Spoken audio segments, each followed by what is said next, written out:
Le feu, non, mais il envoya sa parole et sa parole fut guérie. Amen. Et dans cette atmosphère, j'aimerais que nous accueillions la parole de Dieu ainsi que le porteur de la parole. Pendant que j'appelle l'évangéliste Arthur, pendant que l'homme de Dieu s'approche, on acclame le Seigneur. Je pensais que tu allais vraiment acclamer. Où sont les cris de joie? Où sont les cris de joie? Alléluia. Gloire à Dieu. Est-ce que tu peux encore rester debout? Ouvre tes mains. Reste concentré dans la présence de Dieu. Et chante avec nous ces cantiques en disant à Dieu, Seigneur, parle à mon cœur, dispose mon esprit, afin que le message que je vais écouter cet après-midi puisse me fortifier, puisse me réconforter, puisse me donner encore la force d'avancer avec toi, Éternel. Prions ensemble au nom de Jésus-Christ. Alléluia. Oh notre Père, notre Dieu, alléluia. Nous te rendons action de grâce et nous te bénissons. Alléluia. Jésus, Jésus, Jésus. Masia lingina mingi tikana bela eze moyo akufela kinga ina ekosu na Jésus et mama sia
Tu as la capacité de relever ceux qui sont faibles. Seigneur, nous bénissons ces instants.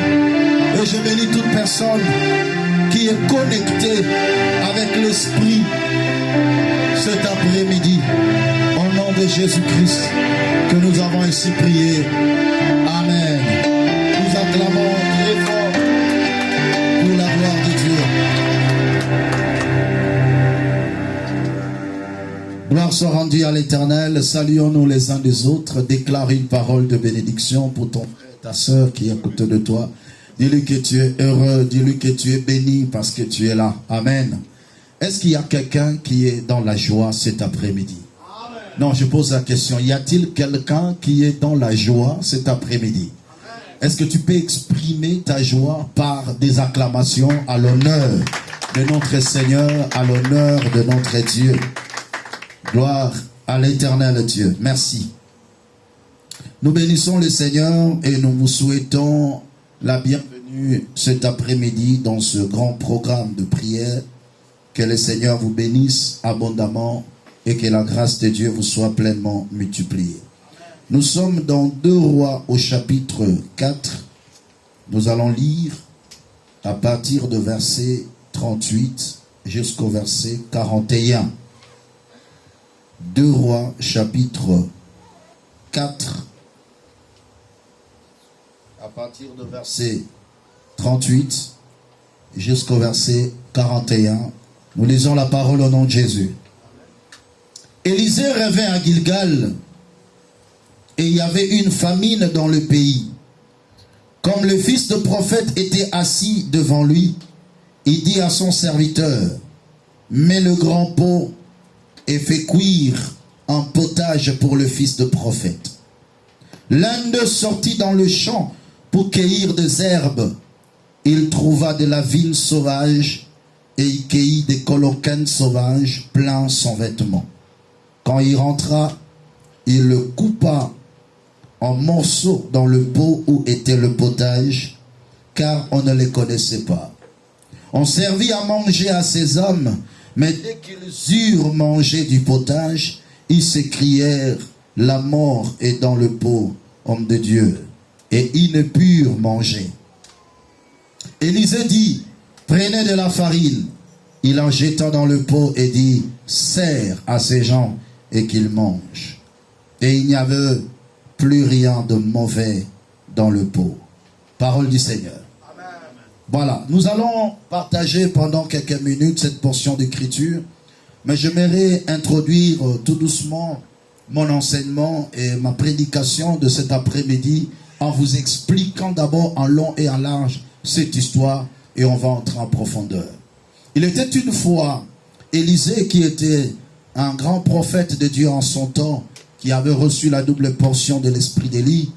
Il se retrouvait dans une ville appelée Gilgal. Et dans cette ville, il y avait tellement la famine. Vous savez, lorsqu'on parle de la famine, cela exprime vraiment l'absence de la nourriture. Donc il n'y avait pas à manger à Gilgal en ce temps-là. Et le fils de prophète était réuni autour d'Élisée le prophète. Alors l'homme de Dieu s'éleva et il a ordonné quelque chose qui attire mon attention, en disant, mettez la grande marmite, mettez le grand pot et faites cuire un potage pour le fils de prophète. La première interrogation qui me vient en esprit, c'est de savoir, mais il y avait la famine, mais d'où est venue cette sauce qu'on devait faire? Là, c'est la première problématique que je suis en train de poser. Alors, mais au moins, il y avait à manger. Il était en train de préparer. Et la Bible déclare, pendant la cuisson, l'un des fils de prophète est allé dans le champ pour cueillir des herbes qu'il avait envoyées. On le sait. Mais il est quand même parti dans le champ pour cueillir des herbes.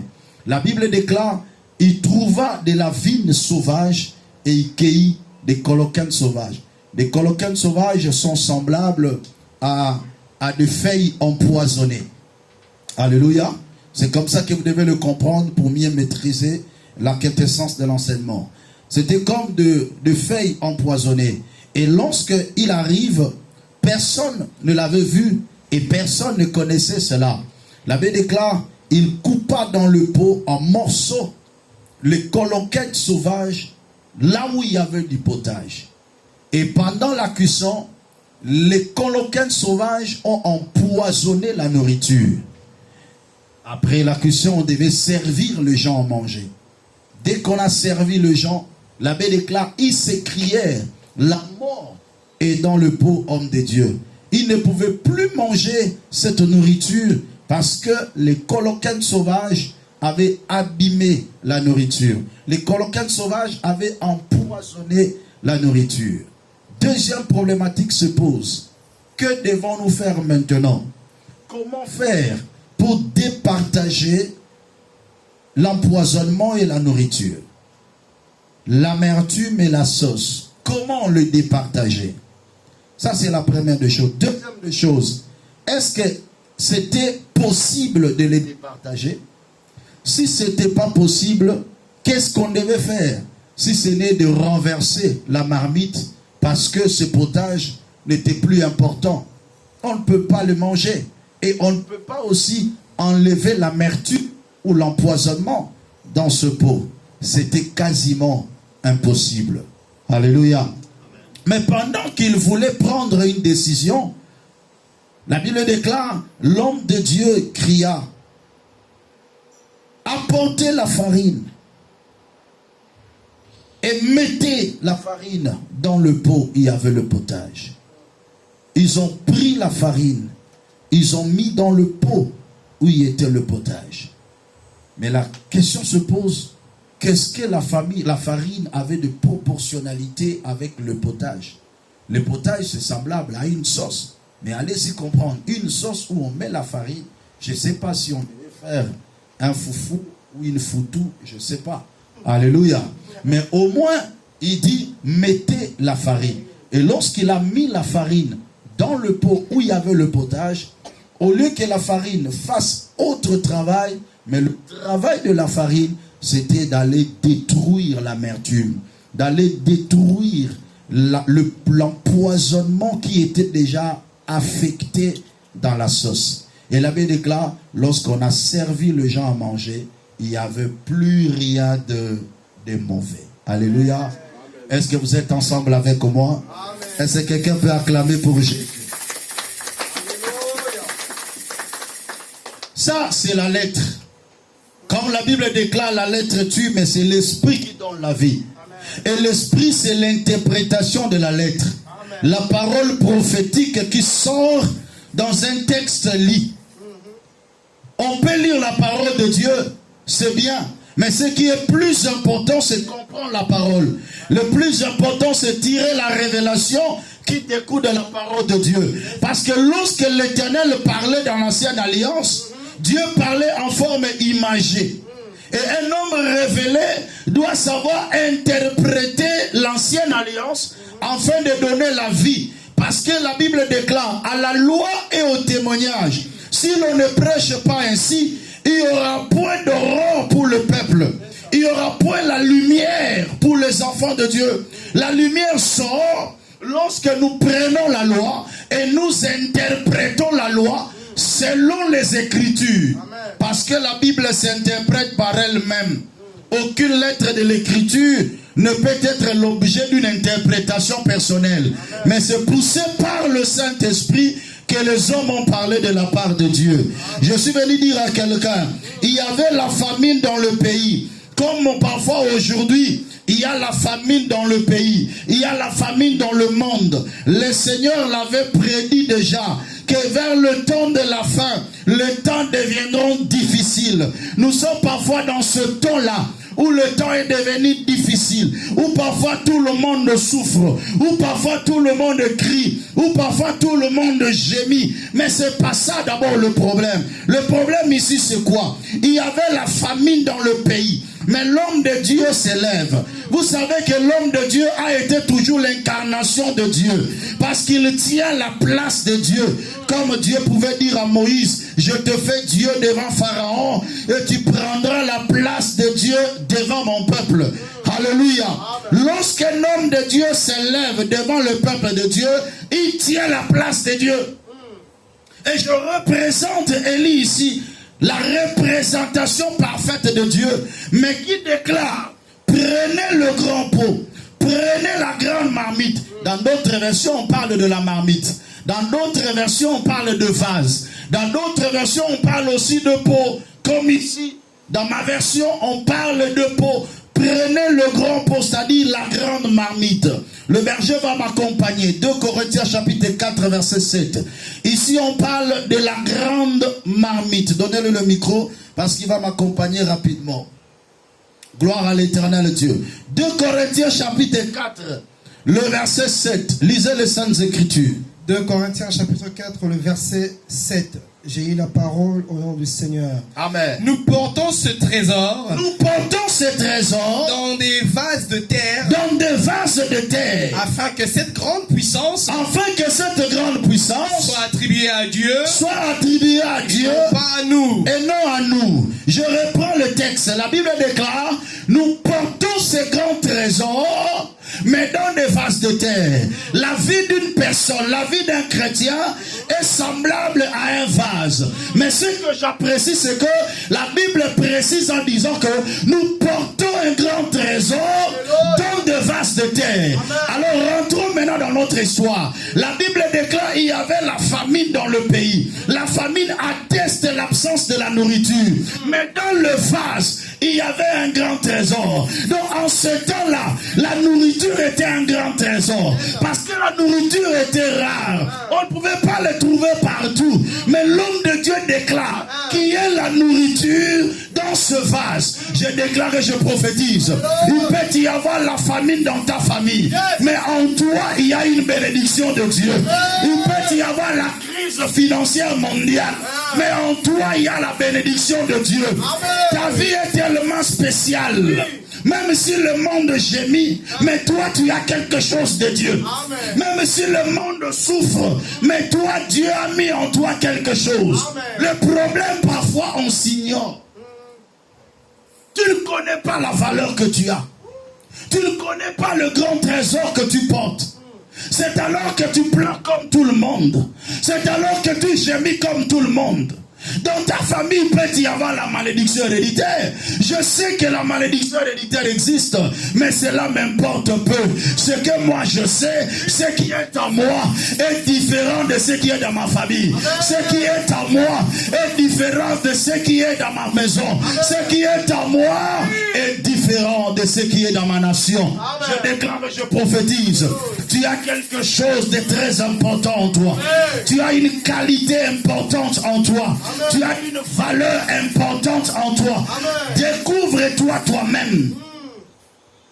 Mais la question se pose, d'où est venu le potage? Pendant qu'il y avait la famine dans le pays, mais dans le pot, il y a du potage.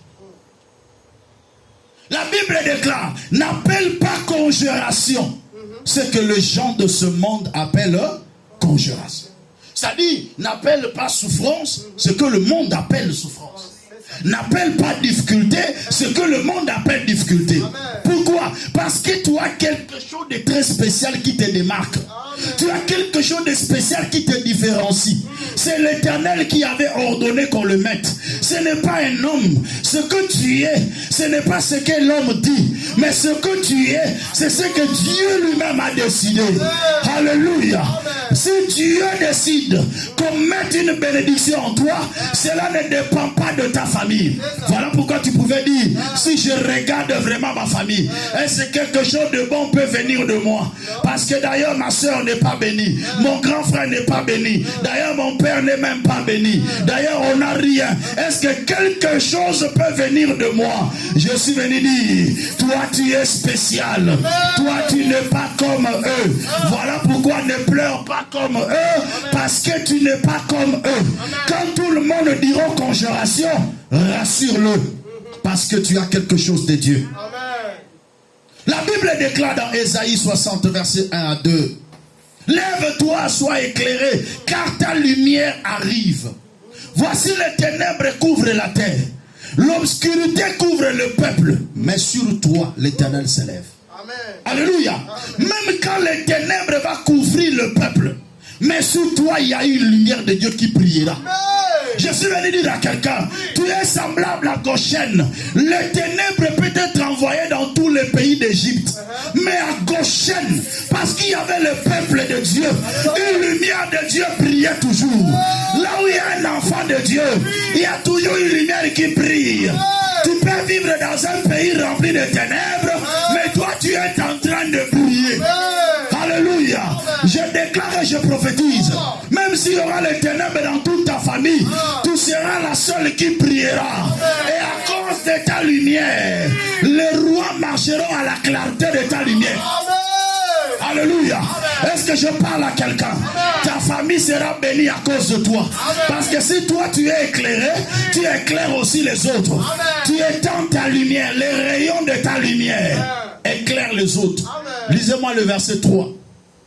Ésaïe chapitre 60, verset 3. Lisez ça. Des nations marchent à ta lumière. Des nations marchent à ta lumière. Et des rois à ta clarté. Et le roi À la clarté de tes à la rayons. clarté de tes rayons. Je déclare, ton père marchera à la clarté de tes rayons. Ta mère marchera à la clarté de tes rayons. Ton mari marchera à la clarté de tes rayons. Ta femme marchera à la clarté de tes rayons. Alléluia. Bien-aimé, à cause de toi, ton mari sera béni. À cause de toi, ta femme sera bénie. À cause de toi, tes parents seront bénis. Parce qu'ils marcheront à la clarté de tes rayons. Amen. Mais comment, dans une famille où la malédiction bat son plein, mais lui il est en train d'avancer, tu avanceras toujours. Amen. Alléluia. Tu avanceras toujours. Tu progresseras toujours. Parce qu'en toi, il y a quelque chose. Amen. Dis, j'ai quelque chose en moi. J'ai quelque chose en moi. Tu ne le dis pas bien, j'ai quelque chose en moi. J'ai quelque chose en moi. Un jour, un homme m'a dit, mais moi vraiment je suis fatigué de ma famille. Il me demande que moi seulement. Pourquoi seulement moi? Je suis parfois fatigué, toujours moi. Mais c'est normal, tu veux qu'on demande qui? C'est toi qui as la chose. Alléluia. Vous savez, parfois, tu peux te sentir toi-même que tu n'as rien. Mais les gens te demandent toujours parce qu'ils voient que tu as quelque chose. Là où il y a la marmite pleine de potage, tout le monde viendra à côté. La Bible déclare, la création tout entière soupire et ils attendent la révélation des fils de Dieu. Parce que tu as quelque chose à donner et le monde est là pour attendre. Les fils de prophètes étaient là, réunis tout autour de la marmite. Il y a du potage ici. Regarde ton frère, dis tu as quelque chose. Non, dis-lui bien avec assurance. Dis-lui, tu as quelque chose. Si le monde tourne le regard vers toi, c'est parce que tu as la chose. Alléluia. Et le monde a besoin de ce que toi tu as. Le monde a besoin de goûter à la bonne sauce qui est en toi. Tu as quelque chose. Tu as une sauce à donner à l'humanité. L'humanité vivra par toi. Ta famille vivra par toi. Les nations vivront par toi. Parce que toi tu es là. Et parce que tu as la chose. Amen. Mais la Bible nous dit, pendant la cuisson, pendant que les gens attendaient manger, en ce moment-là, le vase avait de la valeur. Mais la Bible déclare, l'un d'eux, dis après moi, l'un d'eux. L'un d'eux. Encore une fois, l'un d'eux. L'un d'eux. Il était parmi eux, n'est-ce pas? Qui? L'un d'eux. L'un d'eux. Parmi les fils des prophètes, il était là. Il avait entendu et il avait vu. Qui a dit amen? Amen. Il s'est dit non. Ce vase ne peut pas avoir de la valeur comme ça. Comment tout le monde accourt auprès de ce vase? C'est comme ça que quand le monde te regarde, il se dit mais comment les gens s'attachent qu'à lui? Alléluia. C'était l'un d'eux. Il était parmi eux. Même là au ciel, il était là parmi eux. Parmi les fils de prophètes, il était là. Parmi les archanges, il était là. L'un d'eux, appelé Lucifer. Mais il s'est rebellé. Il est allé dans le champ. Et il prend les herbes de sa mère. Il prend les coloquins sauvages. Et l'amène pour le couper dans la marmite où il y avait du potage. Il le savait bien.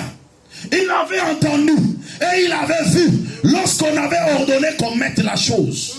Seul ton ennemi connaît ta force. Seul le diable connaît ce que tu as. Parfois toi-même tu ne connais pas ta valeur. Tu ne connais pas les qualités que tu as. Tu Tu ne connais pas la bénédiction que Dieu t'a donnée. Alors qu'est-ce qui se passe? Tu pleures à chaque instant. Et dans leur ignorance, la Bible déclare, les gens ne le connaissaient pas. Les gens ne le voyaient pas. Quand il faisait cela, personne ne l'a vu. La Bible déclare ceci. Il est venu, il a pris des coloquins sauvages, plein son vêtement. Quand il arrive, il le coupa dans la marmite où il y avait du potage. Quelle haine! Dis après moi, quelle haine? Non, dis-le bien, quelle haine? Encore confesse-le bien, quelle haine? Il est l'ennemi des enfants de Dieu. On l'appelle le diable, Satan l'accusateur, ennemi des gens de bien. Alléluia. Aussi longtemps que tu as une valeur en toi, aussi longtemps que tu as quelque chose de grand en toi, le diable ne te laissera pas. Il cherchera à te troubler. Il a pris des coloquins sauvages. La Bible déclare, pendant qu'il le faisait, personne ne le voyait. Dieu a mis en toi la bénédiction, la stabilité, l'élévation, le bonheur, la fécondité. Tout ce qui est bien, c'est ce que Dieu a mis dans toi. Et le monde attend bénéficier de ces choses.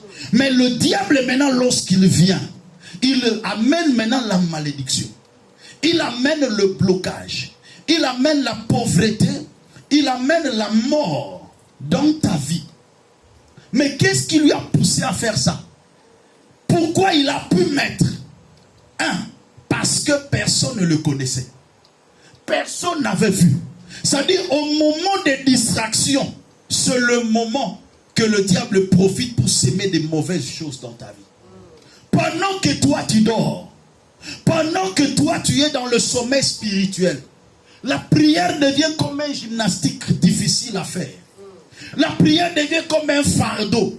Dans ce moment-là de distraction, le diable est en train de s'aimer les choses. Quels sont les coloquins sauvages qui sont déjà entrés dans ta vie? Beaucoup de gens aujourd'hui sont en train de vivre les conséquences des coloquins sauvages dans leur vie. Le diable a profité de leur naïveté. Le diable a profité de leur sommeil pour s'aimer de mauvaises choses en eux. Alléluia. Cette malédiction ne vient pas de Dieu. Cette pauvreté ne vient pas de Dieu. Ce blocage ne vient pas de Dieu. Alléluia. Le diable a peur que ce que Dieu a mis en toi puisse se manifester. Amen. Mais posez-moi la question, c'est quoi, pasteur? Ah, si tu me poses bien, j'avance. C'est quoi, pasteur? Pose-moi encore bien la question. C'est quoi, pasteur? Vous savez que cet homme était ignorant. Cet homme n'était pas intelligent. Alléluia. Il était même insensé. Parce que lorsqu'il est venu avec les coloquins sauvages, quelle est la meilleure des solutions? Moi, pour moi, je sais que si j'ai besoin de détruire une sauce dans un vase, qu'est-ce que je dois faire? Je renverse carrément. Alléluia. C'est ça la meilleure des solutions. Quand il est venu, personne ne connaissait ce qu'il mettait. Lui-même connaissait. Personne n'avait vu. Qu'est-ce qu'il devait faire? Mais il renverse la marmite. Mais pourquoi il n'a pas fait? C'est là où tu dois comprendre. C'est que Dieu a mis en toi. Le diable n'a aucun pouvoir de l'enlever. C'est que l'Éternel a sémé dans ta vie. Le diable n'a aucun pouvoir de l'enlever. Mais ce que le diable fait, il vient mettre le contraire à côté de ce que tu as sémé. Est-ce que quelqu'un est en train de me comprendre? L'objectif du diable, c'est ça. Dieu a sémé la richesse. Et lui vient, il ne peut pas ôter la richesse dans ta vie. Mais il sème la pauvreté à côté. Comme ça, sa pauvreté commence à obstruer ta richesse. Pour que ta richesse ne soit pas exhibée. Pour que ta richesse ne s'extériorise pas. Donc lui, son problème, il sème de mauvaises choses à côté des bonnes choses que Dieu a sémées. Est-ce que quelqu'un est en train de comprendre? Voilà pourquoi dans Matthieu 13, verset 24 à 30, la Bible est en train de nous donner une histoire. Qu'il y avait un homme qui avait semé de bonnes semences dans son champ.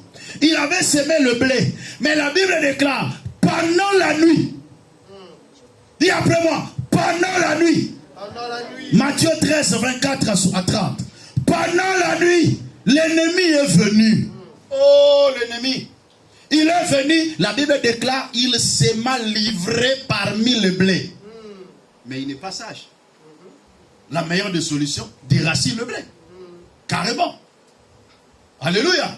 Pourquoi ne pas déraciner le blé? Mais tu sèmes autre chose à côté. C'est tout simplement, celui qui a sémé le premier est plus grand que lui. Non, je déclare, celui qui a sémé le premier est plus grand que lui. Je déclare et je prophétise. Et tu dois le savoir aujourd'hui. Le diable dans sa destruction ne précède pas Dieu dans sa construction.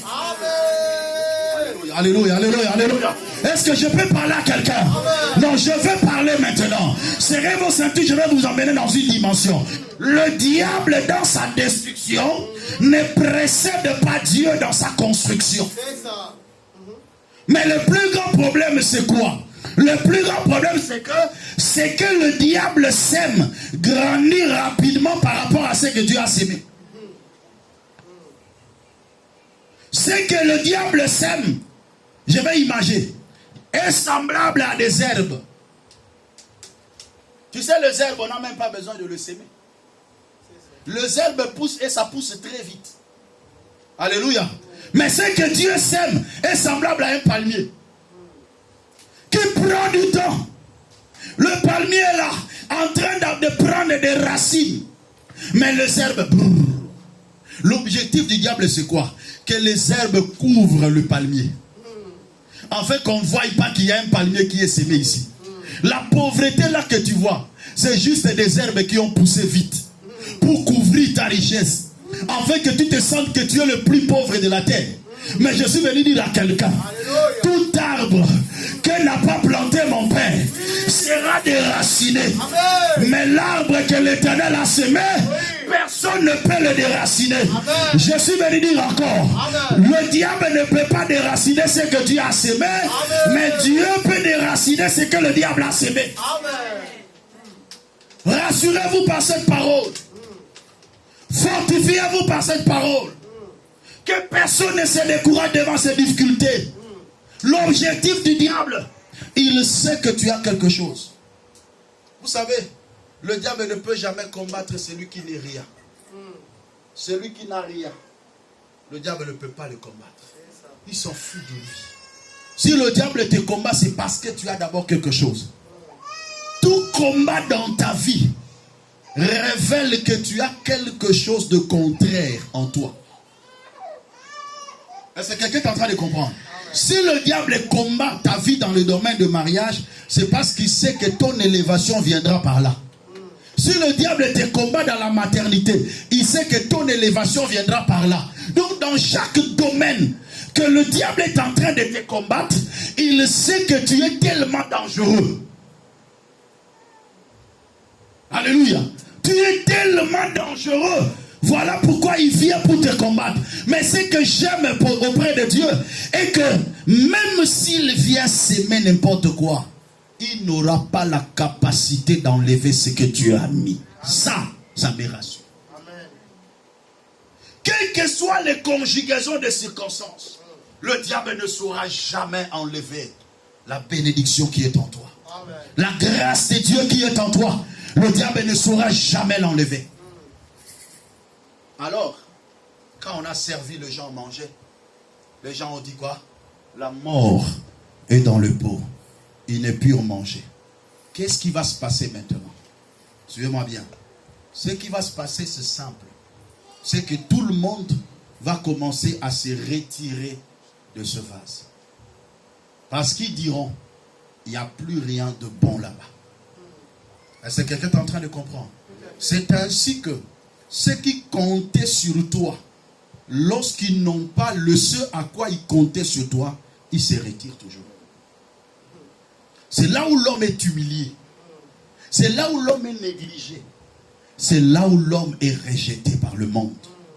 Parce que le monde attribue la valeur aux choses. Le monde te donne de la valeur en fonction de ce que tu possèdes. Si tu n'as rien, le monde ne te considère pas.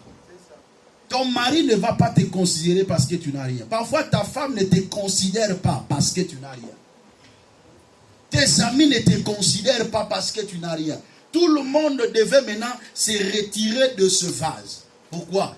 La mort est dans le pot. La mort est dans le pot. Qui va s'avancer auprès de toi? Qui viendra même te chercher? Qui va même t'appeler?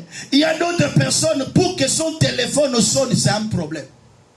Parce qu'il n'a personne. Pourquoi? Parce que ce que tu pouvais donner a été obstrué par le diable. Mais la Bible déclare ceci. Lorsqu'il y a encore du jus dans la grappe, on ne la jette pas. Parce que là, il y a encore une bénédiction. Je suis venu dire à quelqu'un que personne ne te rejette. Écoutez la lecture. Il y avait du potage dans le pot, n'est-ce pas? L'ennemi est venu s'aimer les coloquins sauvages pour empoisonner le potage. Mais on ne peut pas dire que dans ce pot, il y a des coloquins sauvages. Non. On dira, dans ce pot, il y a de potage empoisonné par des coloquins sauvages. Donc pour dire que la bénédiction que Dieu a mis d'une manière authentique reste toujours. Alors celui qui veut te rejeter mourra de faim. Alléluia. Parce qu'il y a la famine dans le pays. On ne rejette pas Joseph parce que tu mourras de faim. Il a quelque chose de Dieu en lui. Et il est le porteur de bénédiction. Mais pendant qu'il est en train de traverser, parce que le diable avait vu dans Joseph la grâce de la bénédiction, qu'est-ce qui s'est passé maintenant? Le diable commence à obstruer. Est-ce que quelqu'un est en train de comprendre ça? C'est ça le combat que tu es en train de vivre. Parce que le diable a fait la lecture de ce que tu as. Alors il commence maintenant à obstruer. On le vend. Il devient esclave. Et il devient prisonnier. Le diable est en train de vouloir l'empêcher que ce que Dieu a mis en lui ne germe pas. Mais il est un menteur. Alléluia. Au milieu de grands combats, Dieu est en train de te forger. Au milieu d'un grand combat, Dieu est en train de tailler ce qu'il a mis en toi.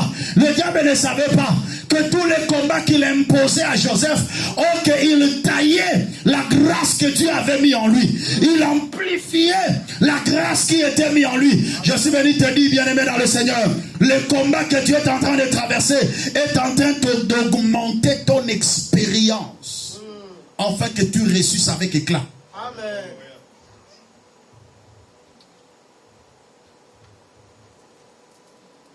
Ils ont crié auprès de l'homme de Dieu. La mort est dans le pot. L'homme de Dieu dit, ne jetez pas. Ne renversez pas. Que personne ne te rejette. Si ta famille te rejette, moi je te récupère. Amen. Alléluia. Si le monde te rejette, moi je te récupère. Parce que je sais ce qui est en toi. Je sais que le diable ne peut pas accepter que ce qui est en toi puisse se manifester. Mais d'où est venue la solution? Alléluia. L'homme de Dieu dit, apportez-moi la farine. Ils ont apporté la farine. Mais la question d'abord se pose, mais d'où vient la farine? Pour avoir la farine c'est de poudres qui proviennent des blés broyés. Et c'est ça mon enseignement. C'est ça mon sujet. Un grain de blé broyé. Pour avoir de la farine, il faut prendre d'abord le blé et l'amener dans un moulin. On va broyer le blé. Est-ce que quelqu'un est en train de me comprendre? On va faire quoi? On va broyer le blé. C'est le travail qu'il devait faire. Il devait prendre le casse. L'homme de Dieu dit, apportez-moi la farine. Qu'est-ce qu'il devait faire? Il prend le blé. Il l'amène dans un moulin. On va broyer le blé. C'est alors qu'on extrait la farine. Et c'est cette farine qu'on amène pour mettre dans le pot. Et lorsqu'on a mis la farine, l'objectif de la farine, c'était quoi? D'aller détruire et d'aller déraciner les coloquins sauvages. d'aller départager l'amertume d'avec la sauce. Un exemple simple. Tu as préparé le haricot. Sauce nayo betiango bien. Une très bonne sauce là. Alors un enfant inconscient, il prend certaines feuilles, il vient jeter dans la marmite. Tout d'un coup, ça devient amer. Maintenant la question se pose. Maman, qu'est-ce que tu vas faire pour départager l'amertume avec la sauce? C'est ce qui t'arrive.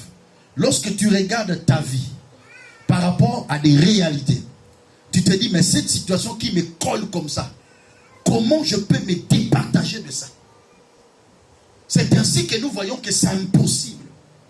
Mais la Bible déclare, ce qui est impossible aux hommes est possible à Dieu. Alléluia.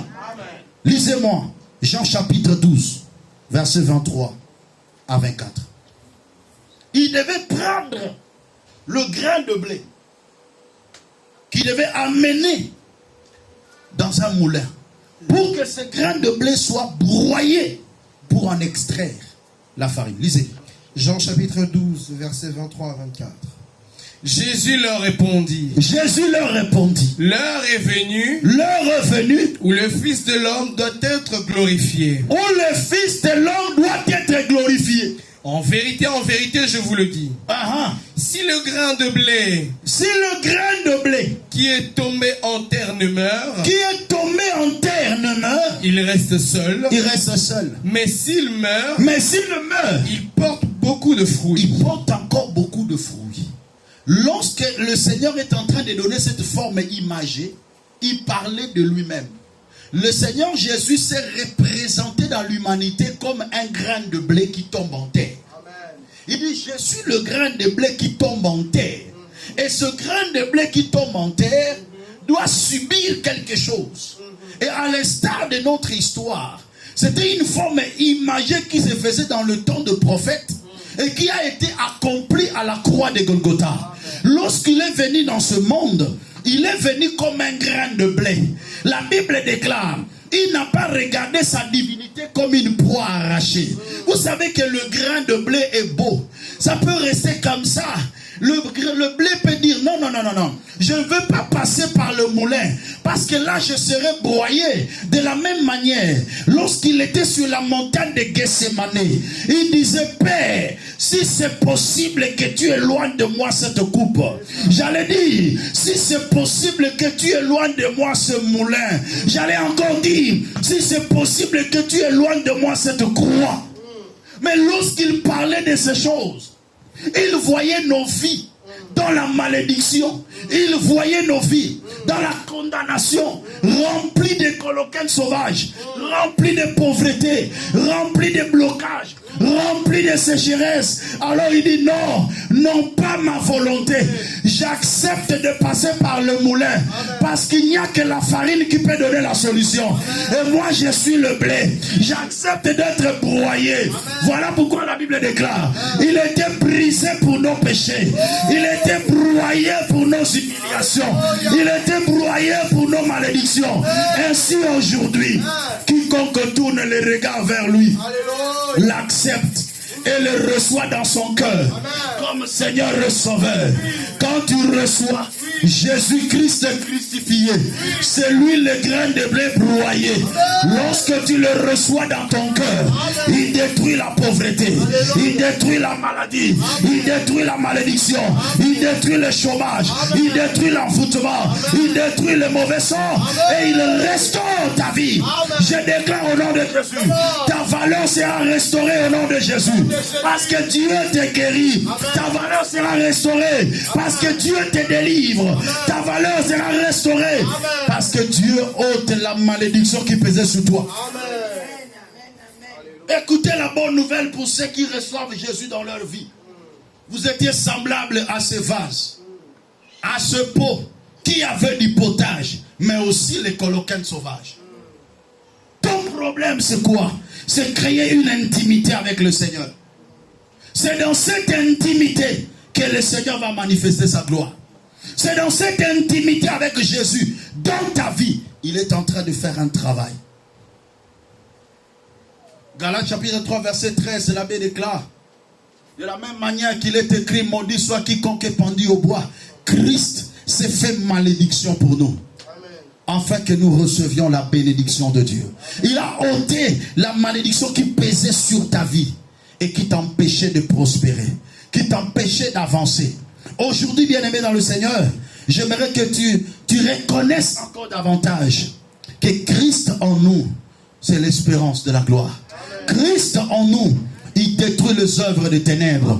Christ en nous, il détruit toute sémence qui a été sémée par l'ennemi, afin de nous restaurer, de restaurer notre vraie valeur. Je déclare et je prophétise que ta vraie valeur sera restaurée. Et ceux qui t'ont fui reviendront auprès de toi, car l'Éternel t'a fait du bien, car l'Éternel a restauré ton âme, car l'Éternel a restauré ta vie. Vous savez, bien aimé, il pouvait regarder de loin ce vase, comment ce vase était humilié, comment ce vase était rejeté. Il dit non, dans ce rouleau du livre, il est question de moi. Alléluia.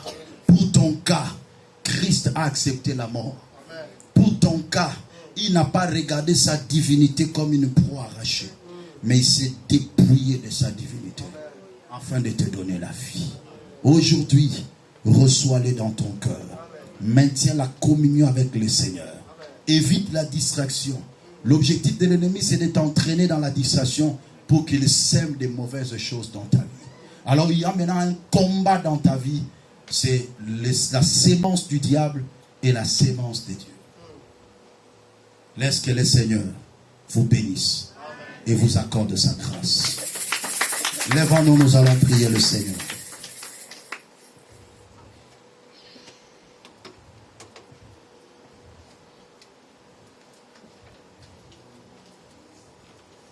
J'aimerais que tu dises merci à Dieu pour cette parole.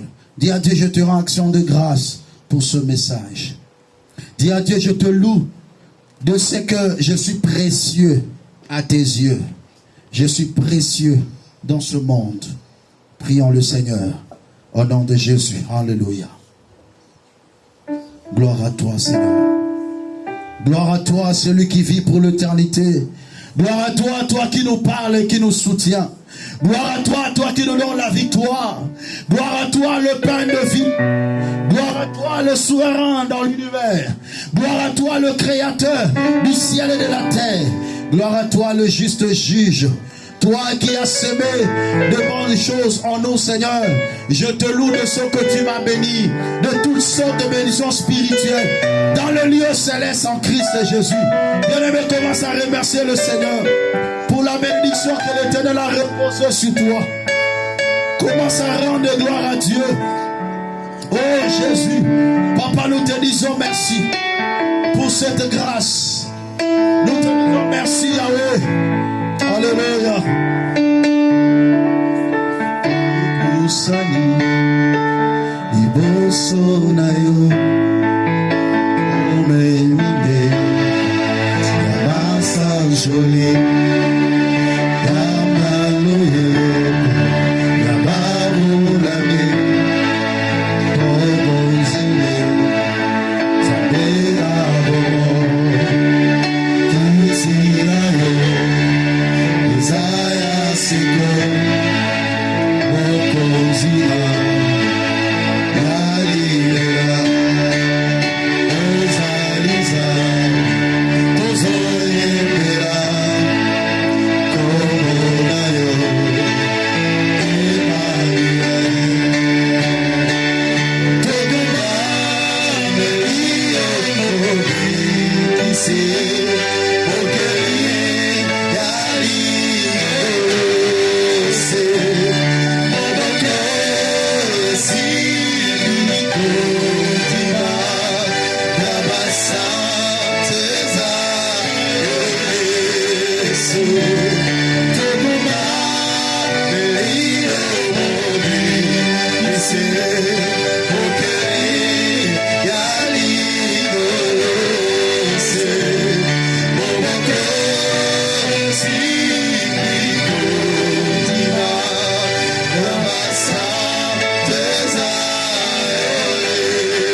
ont été semées en toi.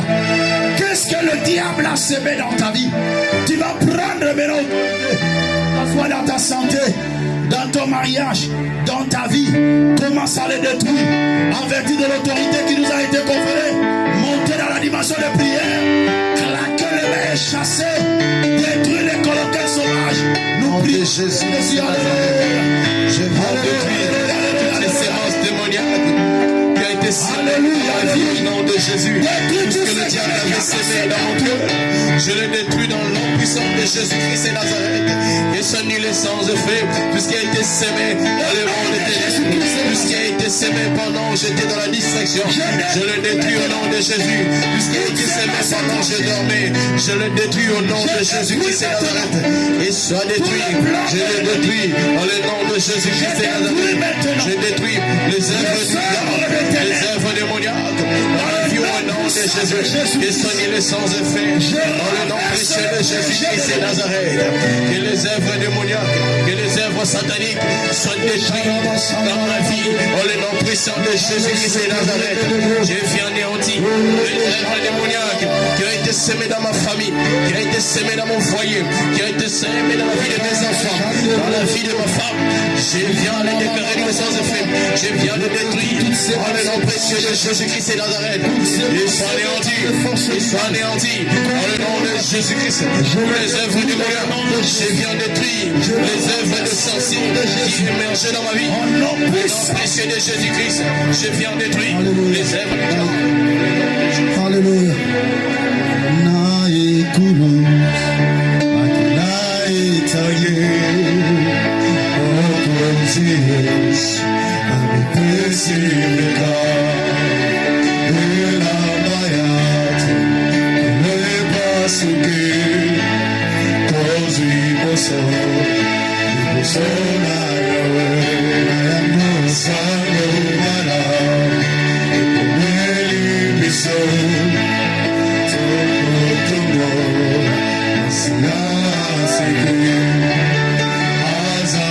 Jesus,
Commence à déclarer maintenant la résurrection de tout ce qui était mort en toi.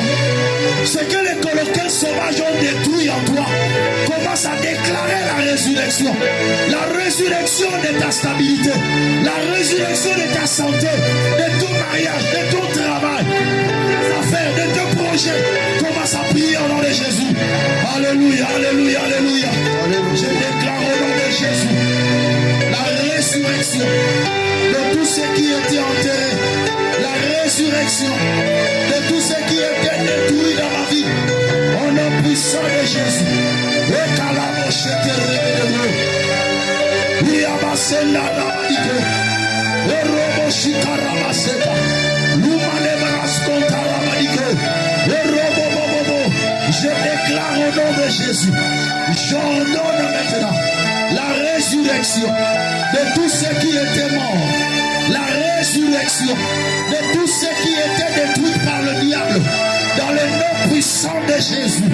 Père éternel, restaure la vie de tes enfants. Père éternel, restaure les santé brisées. Restaure les foyers déchirés. Au nom puissant de Jésus. Oh Dieu, que ce que tu as semé en nous, que le diable a voulu détruire, soit restauré par la puissance du Saint-Esprit. La restauration de ce la restauration de notre foyer. La restauration de notre bénédiction. La restauration de notre stabilité. Je déclare la restauration. Je déclare la restauration. Dans le nom puissant de Jésus. Le rabat sakarabadiko. Ikalemo shambarabadiko. Ikulisande rebedeko. Je demande la restauration. Que tout se restaure. Que tout se restaure. Restaure ce que le diable de ta présence. Que tout soit restauré en moi. Restaure ce que les démons ont détruit en moi. Restaure ma santé, Adonai. Restaure ma finance. Adonai, restaure ma stabilité. Restaure surtout ma paix à la maison. Restaure dans le domaine marital. Restaure ma santé, Adonai. Ce qui était détruit soit restauré par la puissance de Dieu. Alléluia, au nom de Jésus. Monte encore à la prière. Restaure ma santé. Monte encore, réclame. Restaure ma vie, Adonai. Réclame ta C'est tout ce que j'ai perdu, je prie. Restaure-le, restaure-le. Restaure ce que le diable, l'ennemi a détruit par haine. Restaure ce que mes ennemis ont détruit en moi. Tu es le seul qui peut le faire, Adonai. Tu es le seul qui peut le faire, Adonai. Nous n'avons pas d'autre, nous n'avons que toi seul. Toi seul peux le faire, Adonai. Ce que mes parents ne peuvent faire, Adonai. Toi tu peux le faire aujourd'hui, voilà pourquoi je prie. Restaure-moi, restaure mes finances. Restaure ma stabilité, Adonai. Établis-moi, je prie.